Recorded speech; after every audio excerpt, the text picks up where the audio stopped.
समाजसेवी मनोज झा अपहरण केस में हुआ गिरफ्तार, एसपी ने प्रेस कर दी जानकारी।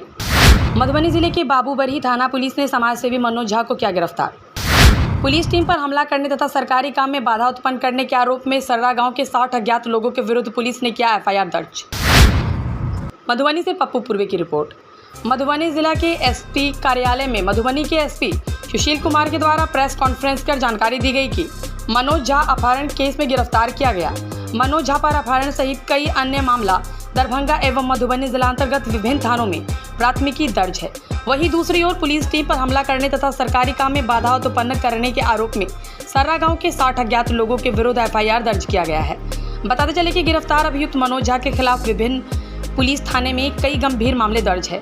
मनोज झा पूर्व में ठगी मामले सहित कई अन्य मामलों में जेल जा चुका है। उनके खिलाफ दर्जनों मामले दर्ज है। पुलिस गिरफ्तार कर आगे की कार्रवाई को लेकर न्यायिक हिरासत में भेज दिया है। थाना में एक कांड हुआ था जिसमें कि एक बॉडी मिली थी, जिसमें एक व्यक्ति क्या नाम था उनका, ललित राम को एक्यूज बनाया गया था।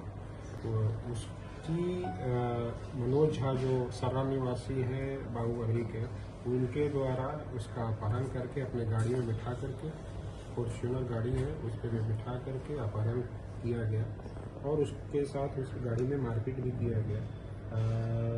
जो पुलिस को तुरंत पता चली थी, उस तुरंत हम लोगों ने जब छापेमारी करने स्टार्ट की तो दबाव में आकर उसको अंदर थाड़ी में उसने छोड़ दिया। उसके बेसिस पे 424/24 केस दर्ज किया गया मनोज झा के विरुद्ध में और उसकी गिरफ्तारी के लिए कल जब बाबूबरही पुलिस गई थी मनोज झा के घर पर, तो उसके द्वारा वहाँ पे पहले से ही 40-50 महिलाओं को जमा करके रखा गया था और भी लोग थे और जिनके द्वारा लगातार विरोध किया गया इसकी गिरफ्तारी करने से।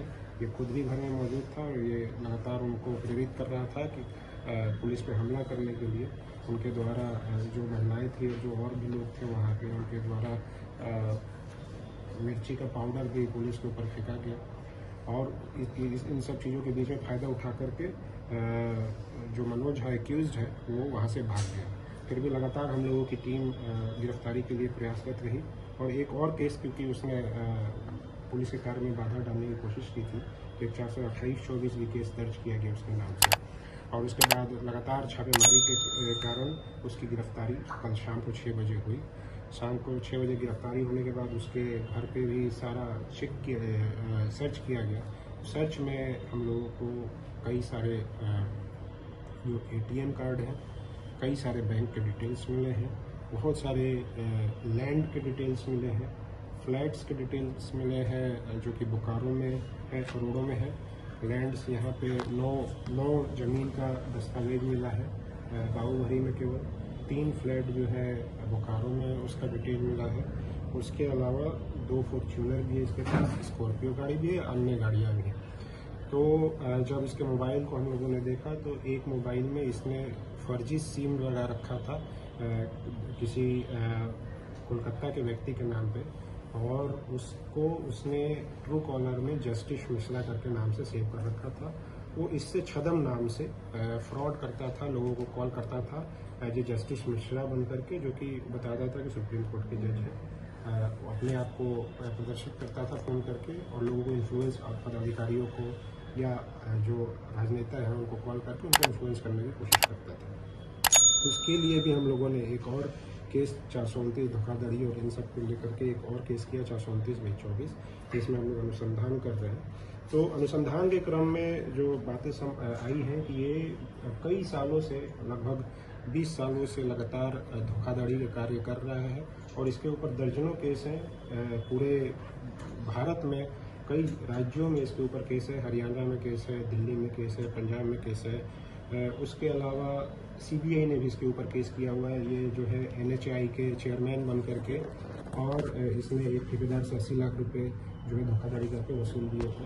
उसी तरीके से अभी जस्ट लास्ट इसी जुलाई में दिल्ली में जो एनर्जी सेक्रेटरी होते हैं, भारत सरकार के सेक्रेटरी होते हैं, उनके नाम से फ़ोन करके और यूपी के जो एनर्जी बोर्ड होता है उसके चेयरमैन को कॉल करके और उनको काम करने के लिए निर्देशित करने की कोशिश की थी, जिसके आधार पे एक वहाँ भी दिल्ली में भी पार्लियामेंट स्टेट में भी एक केस किया गया है जिसमें ये वांटेड है। इसके अलावा अन्य जगहों पे भी हम लोग डिटेल निकाला है। लगभग अभी हमारे पास 12-13 केसेस का डिटेल है कि जिसमें ये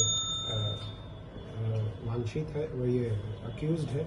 और उसके अलावा भी हम लोग लगातार कोशिश कर रहे हैं कि इसके अन्य, क्योंकि इसके द्वारा पूछताछ के क्रम में और भी केसेस के बारे में डिटेल मिला है जिसको हम लोग अभी वेरीफाई कर रहे हैं। तो कुल मिलाकर के यह व्यक्ति जो है लगभग 20 सालों से लगातार धोखाधड़ी करके और एक तरीके से नटवर लाल है ये, और लोगों को पैसे ठगता है। उसके अलावा अन्य क्राइम करता है ये। और इस जो अनुसंधान के क्रम में हम लोग को समझ में आया है कि इसने इस धोखाधड़ी से बहुत ज़्यादा बड़े पैमाने पे इसने पैसा बनाया है, संपत्ति अर्जित की है। इसके परिवार में और भी अन्य कोई स्रोत, जो अभी प्रिलिमिनरी हम लोग की इंक्वायरी है उसमें अन्य स्रोत नहीं दिख रहा है और कोई कमाएगा, केवल धोखाधड़ी से पैसा कमाने का ही। जितने अभी तक हम लोग को डिटेल में उससे करोड़ों की संपत्ति अभी पता चली है। इस बारे में भी हम लोग लगातार इन्वेस्टिगेट कर रहे हैं और इसको हम लोग जल्दी ही EMLA का प्रस्ताव भेज के ED को भी भेजेंगे। उसके अलावा EOU से भी अनुरोध करेंगे कि इसको फर्दर इंक्वायरी की जाए ताकि इसके सारे जो भी प्रॉपर्टी है उसका डिटेल निकल के और उस पर कार्रवाई की जा सके। तो ये सारी कार्रवाई की जा रही है। इसको हम लोग अभी जेल भेज रहे हैं और इसके अलावा अन्य राज्यों के जो पुलिस है उनको भी हम लोगों ने सूचित किया है कि यहाँ पे है, उसको अपने अपने कांड में इनको रिमांड करने के लिए।